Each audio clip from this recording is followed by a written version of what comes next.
Bonjour à tous. Tous ces gestes sont considérés comme étant les comportements que vous jugez les plus irritants.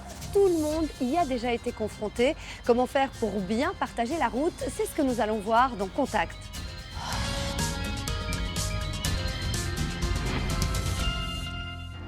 Ces dernières années, avec l'arrivée de nouveaux modes de transport, la circulation s'est complexifiée. Conséquence, l'apparition de tensions entre les usagers.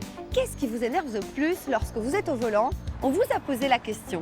Ceux qui sont toujours sur leur téléphone au volant et alors également ceux qui roulent toujours sur la bande du milieu sur l'autoroute. Les gens qui ne respectent pas les panneaux de circulation. Les piétons qui ne regardent pas quand ils traversent.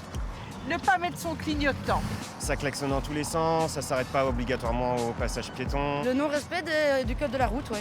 Selon une étude publiée par Touring en 2019, la moitié des conducteurs belges n'utilisent pas leur clignotant quand ils quittent ou changent de bande sur autoroute.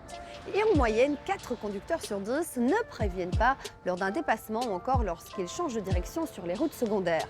Un comportement irritant et dangereux. Autre gros point noir, l'usage du GSM au volant. Cela irrite plus d'un usager sur 2 et c'est également le cas des piétons et des vélos. Tous ces comportements, c'est vrai, ils sont irritants, mais ils sont aussi dangereux. Oui, et ils ne concernent pas que la voiture, il y a aussi le vélo et les piétons. On se rend compte que le GSM est une vraie distraction. D'ailleurs, la WSR en a fait une campagne de sensibilisation en février 2021 où on invitait finalement les usagers de la route à se concentrer sur les notifications de la route. Alors pour vous donner un simple exemple, quand vous tapotez sur votre téléphone, vous avez jusqu'à 23 fois plus de risques d'accident sur la route. C'est-à-dire que c'est assez important. Et puis on le voit chez les piétons, certains traversent sans regarder en jouant sur leur téléphone. D'ailleurs, un Wallon sur 2 reconnaît l'avoir déjà fait. Pareil pour les vélos. On se rend compte donc qu'il y a un vrai risque et ce risque, il faut le diminuer. À côté des automobilistes, 85% des Wallons sont des piétons, 21% des cyclistes et 9% des motards. C'est important de le rappeler, on ne prend pas la route, on la partage. Professeur, c'est vrai que c'est difficile de se mettre à la place des autres usagers de la route. Oui, tout à fait. La route est un espace où on rencontre beaucoup de monde, il y a beaucoup d'interactions et donc c'est toujours difficile effectivement de se mettre à la place des autres. Et c'est vrai que ces comportements irritants nous créent des frustrations. Oui, on est frustré, on est contrarié dans notre conduite ou dans nos déplacements. Ça peut être pour plusieurs raisons, parce qu'on a une manière de se déplacer et on est un peu entravé par les autres.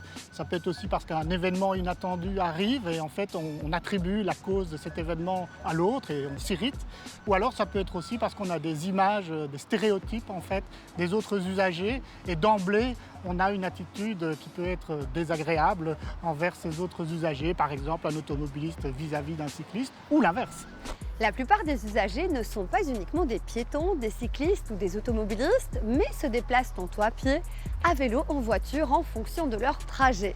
Pensez-y, soyez courtois. Si vous avez des questions, contactez-nous via les réseaux sociaux. À la semaine prochaine et d'ici là, bonne route!